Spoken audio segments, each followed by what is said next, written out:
Selamat siang sahabat pendengar di mana saja Anda berada. Untuk setiap Senin sampai dengan Sabtu mulai jam 11.05 kita akan masuk di program Jatim News Today, siaran khusus update COVID-19.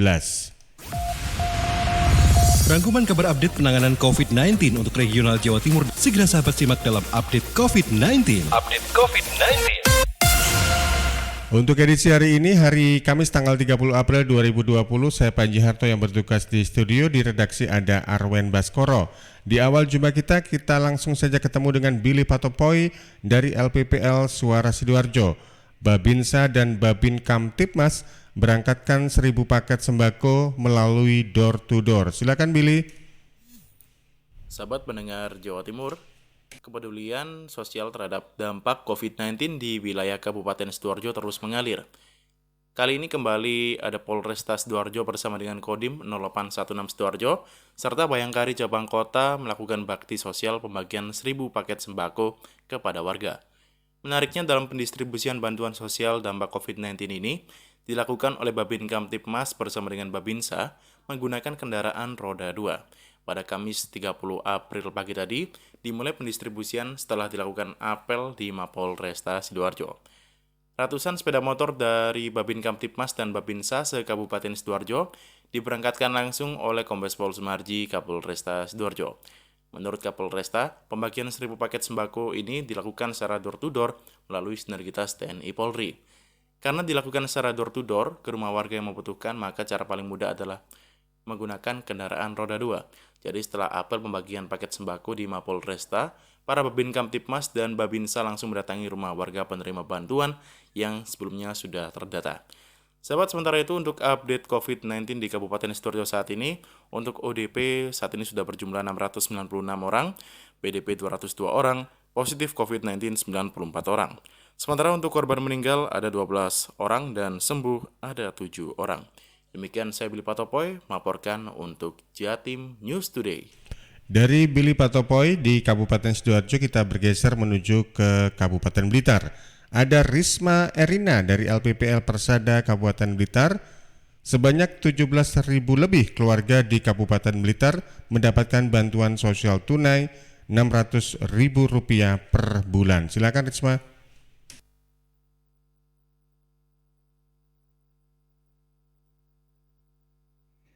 Berdasarkan surat Ditjen Penanganan Fakir Miskin Kementerian Sosial RI tanggal 17 April 2020 perihal alokasi pagu penerima bansos tunai di Kabupaten Blitar, Dinas Sosial Kabupaten Blitar langsung menindaklanjutinya. Sebanyak 17.594 keluarga dipastikan mendapat bantuan sosial tunai. Kepala Dinas Sosial Kabupaten Blitar Romelan mengatakan data itu bisa berubah sewaktu-waktu sesuai kondisi yang ada. Masing-masing keluarga akan menerima uang tunai Rp600.000 per bulan selama 3 bulan, yakni mulai April hingga Juni 2020. Nantinya, penerima akan diberikan kartu ATM dari pemerintah untuk mencairkan bantuan itu. Romelan menjelaskan jumlah kuota yang diberikan Kemensos untuk Kabupaten Blitar sebanyak 43.398 keluarga. Setelah diverifikasi faktual, sementara baru mengirimkan belasan ribu keluarga tersebut. Rinciannya sebanyak 13.755 merupakan usulan dari data terpadu kesejahteraan sosial atau DTKS, kemudian 5.989 keluarga usulan dari pemerintah Kabupaten Blitar. Romelan menambahkan selain bantuan sosial tunai, Kemensos juga memberikan bantuan lain seperti PKH, BPNT, dan tambahan BPNT selama 9 bulan bagi warga terdampak COVID-19. Saya Risma Erina, LPPL Radio Persada FM Kabupaten Blitar. Masih bersama sahabat-sahabat dari LPPL Persada FM Kabupaten Blitar. Sekarang kita menuju ke Andri Raharjo. 1.500 rapid test di Kabupaten Blitar datang dikhususkan bagi tenaga medis dan kontak erat pasien COVID-19. Silakan Andri.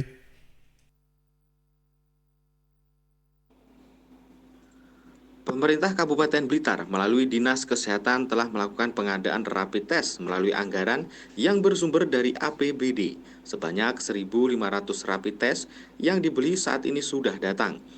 Juru bicara gugus tugas Percepatan Penanganan COVID-19 Kabupaten Blitar Krisna Yakti mengatakan, rapid test kali ini dikhususkan bagi kontak erat dengan orang dalam pemantauan atau ODP maupun pasien dalam pengawasan yang dirawat hingga pasien yang dinyatakan positif.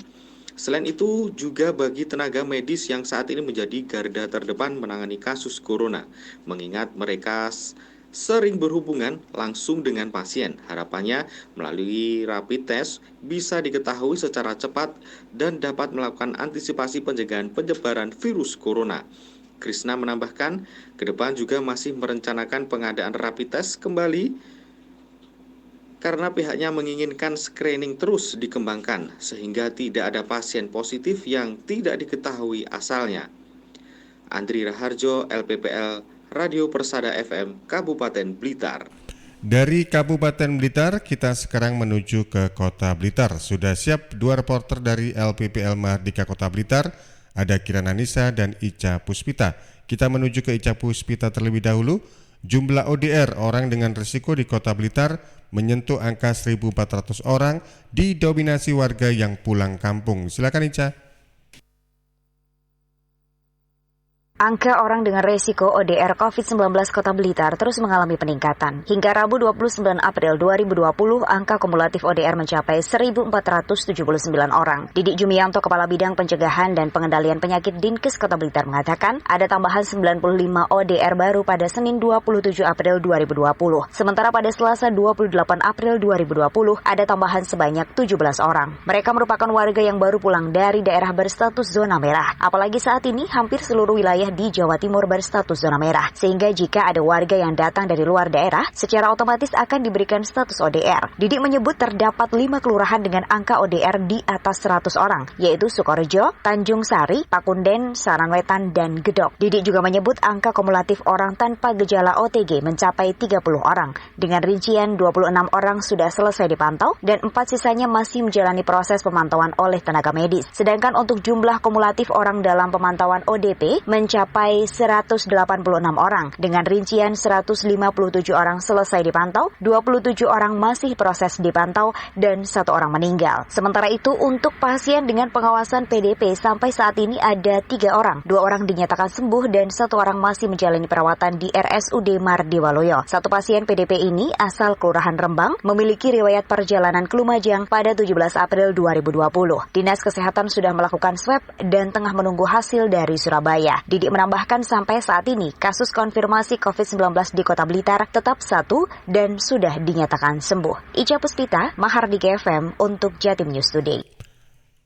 Ada Kirana Nisa, masih dari LPPL Mahardika Kota Blitar, terdampak kebijakan PSBB, bus tujuan Blitar Surabaya di Terminal Patria tidak beroperasi. Kirana Nisa.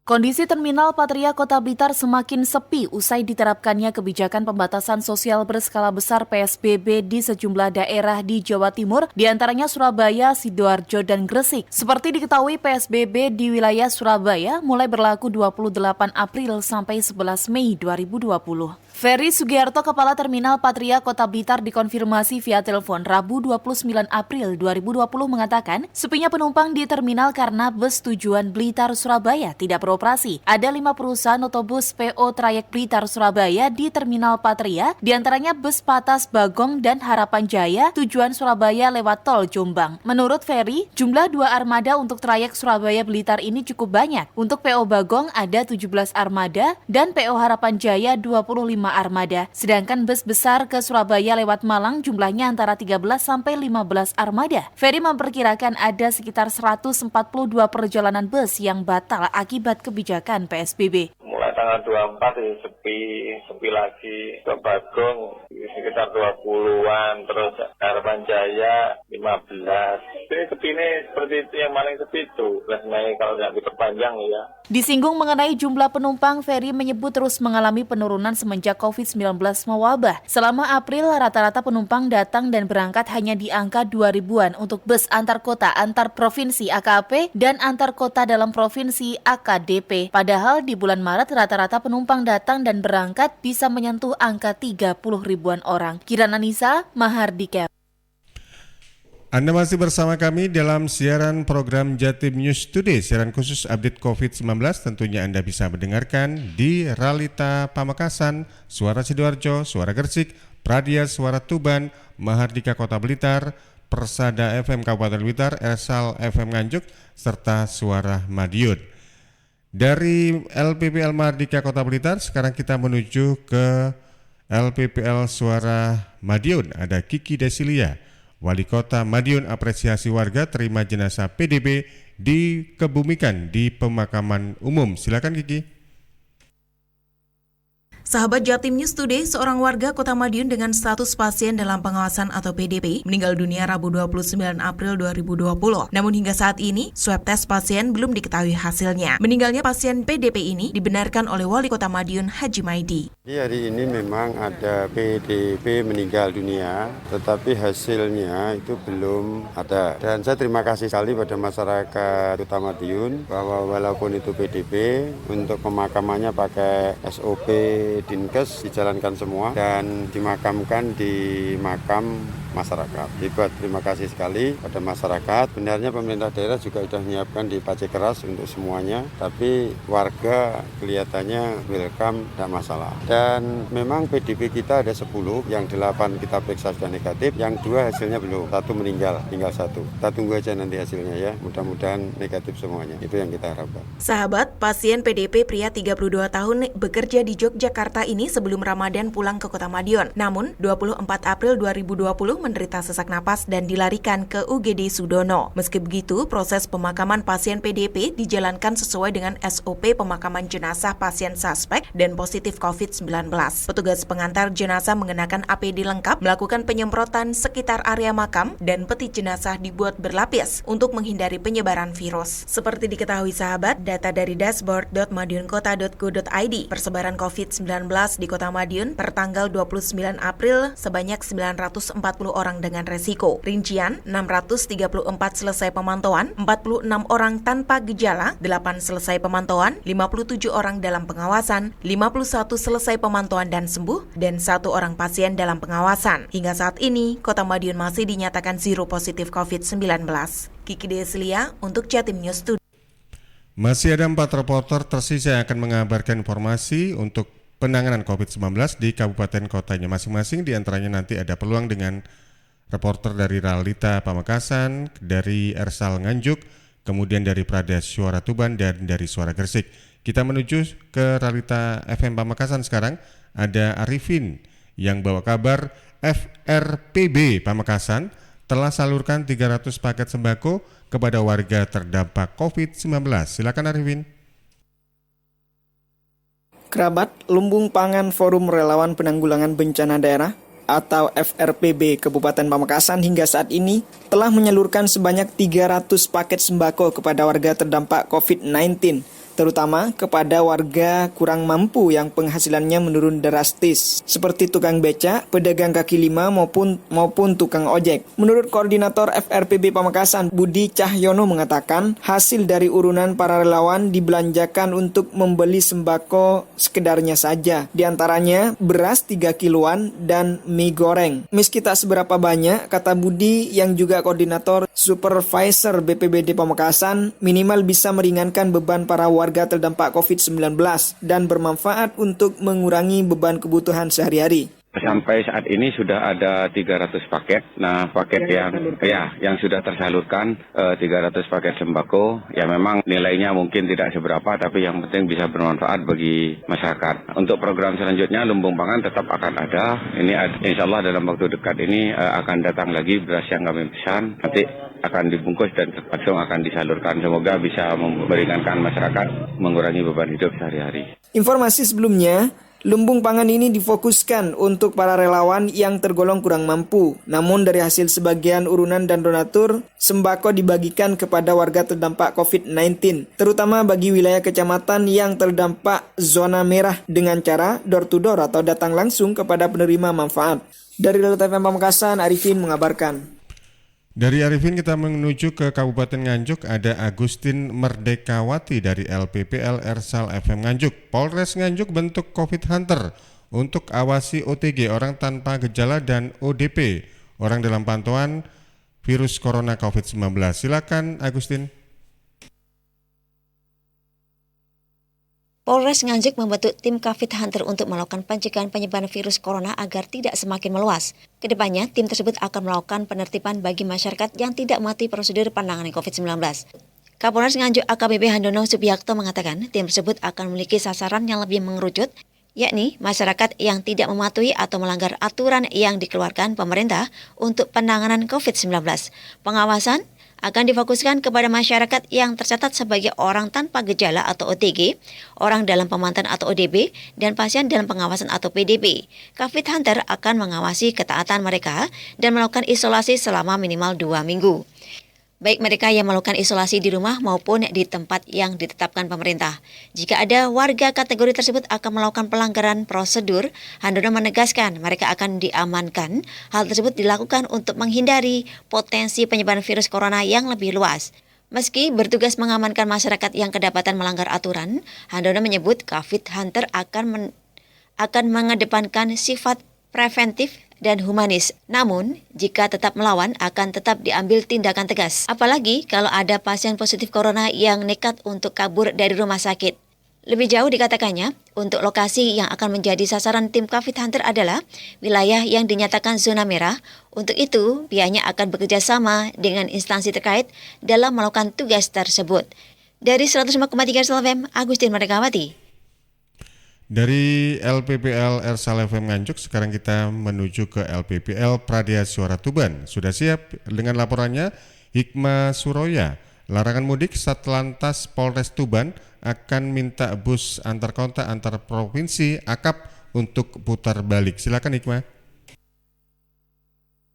Semenjak dimulainya larangan pengoperasian trayek bus antar kota antar provinsi akap melintas beberapa hari lalu, Polres Tuban bakal menindak dan menginstruksikan setiap bus akap yang masih nekat beroperasi dan melintas di wilayah perbatasan Jatim Jateng untuk putar balik. Kasat Lantas Polres Tuban AKP Argo Budi Sarwono mengatakan, pemerintah telah menegaskan bahwa kendaraan umum khususnya bus akap harus sudah mulai berhenti beroperasi. Atas dasar instruksi pemerintah tersebut, petugas dari Polres Tuban dan Dishub bakal tegas terhadap kendaraan umum yang masih nekat melintas, termasuk juga kendaraan pribadi dari luar kota yang jauh. Namun demikian, lanjut Kasat Lantas, kendaraan umum lokal yang trayeknya di perbatasan Jatim Jateng seperti dari Rembang, Jateng, Bulu Tuban, Jatim masih diizinkan. Bis juga yang di terminal yang akap juga sudah tidak berangkat, tapi kita jumpai ada bis gitu. Melintas kemarin saya lihat itu ternyata itu angkutan dari Sarang ke Bluru. Trayeknya di situ saja dia. Bluru. Iya, memang trayeknya di situ ini nelayan masyarakat sekitar gitu. Iya. Tapi kalau ada bis yang antar kota antar provinsi gitu Mas, nah kita kedepankan diperhatikan diperiksa juga toh Mas, data kita himbau contoh yang tadi kita arahkan kembali. Disampaikan selama operasi penyekatan, petugas tetap mengedepankan sikap yang humanis dan komunikatif sehingga tidak semua kendaraan dilarang melintas perbatasan Jatim Jateng. Hikmah Suroya, Pradya Suara Tuban untuk Jatim News Today. Terakhir ada kesempatan untuk bertemu dengan sahabat-sahabat dari LPPL Suara Gresik. Kali ini reporter Mahruzar Iskandar bawa kabar persentase pengaduan masyarakat Kabupaten Gresik mengenai virus corona dalam layanan Satgas Penanggulangan COVID-19 112. Silakan Mahruzar Iskandar. Sehubungan dengan penyebaran virus corona di Kabupaten Gresik, Dinas Kominfo dan Dinas Kesehatan Kabupaten Gresik membuka layanan Satgas COVID-19. Dengan adanya layanan ini, masyarakat Gresik dapat melakukan pengaduan di nomor 112 yang akan disambungkan dengan Dinas Kesehatan Kabupaten Gresik. Kalau untuk seminggu mungkin dari total laporan sekitar 30-45%. Dan laporannya itu mengenai lebih ke gejala-gejala COVID itu seperti apa, terus mekanisme orang yang habis keluar kota ataupun dari luar negeri itu mekanisme mekanisme tesnya itu bagaimana, terus rumah sakit rujukan yang menangani tentang COVID itu di mana saja. Untuk saat ini buat pelaporan positif sih belum ada. Mereka itu hanya mengindikasi dirinya kayak gejala-gejalanya yang mengarah ke COVID, dan kami menyarankan untuk info lebih lanjut biasanya menghubungi layanan di Dinas Kesehatan. Kalau untuk yang melapor COVID, ada yang positif COVID, itu biasanya langsung disambungkan ke layanan Dinas Kesehatan di nomor 119 ekstensi 9. Di situ itu layanan nasional yang khusus untuk menangani COVID. Harapan dari Yaniar sebagai petugas call center 112 Kabupaten Gresik, semoga masyarakat dapat terbantu dengan adanya layanan pengaduan mengenai virus corona di Kabupaten Gresik, dan semoga wabah COVID-19 segera berakhir. Ruzal Iskandar melaporkan dari Suara Gresik. Demikian tadi 10 reporter sudah hadir untuk memberikan informasinya dalam program Jatim News Today, siaran khusus update COVID-19. Untuk edisi hari ini, Jatim News Today saya akhiri. Dan jangan lupa untuk selalu pakai masker ketika berada di luar ruangan, jaga jarak, serta membiasakan untuk cuci tangan di air mengalir selama kurang lebih 20 detik menggunakan sabun antiseptik. Mewakili kerabat kerja yang bertugas, saya Panji Harto menyampaikan terima kasih. Anda bisa ikuti program Jatim News Today, siaran khusus update COVID-19 ini setiap hari Senin sampai Sabtu mulai jam 11.05 waktu Indonesia bagian Barat. Selamat siang, sampai jumpa, dan selamat menjalankan ibadah puasa. Perkembangan penanganan COVID-19 untuk wilayah regional Jawa Timur sudah sahabat simak dalam update COVID-19. Update COVID-19 bisa sahabat simak Senin sampai Sabtu jam 11 siang, persembahan dari Asosiasi Lembaga Penyiaran Publik Lokal Jawa Timur.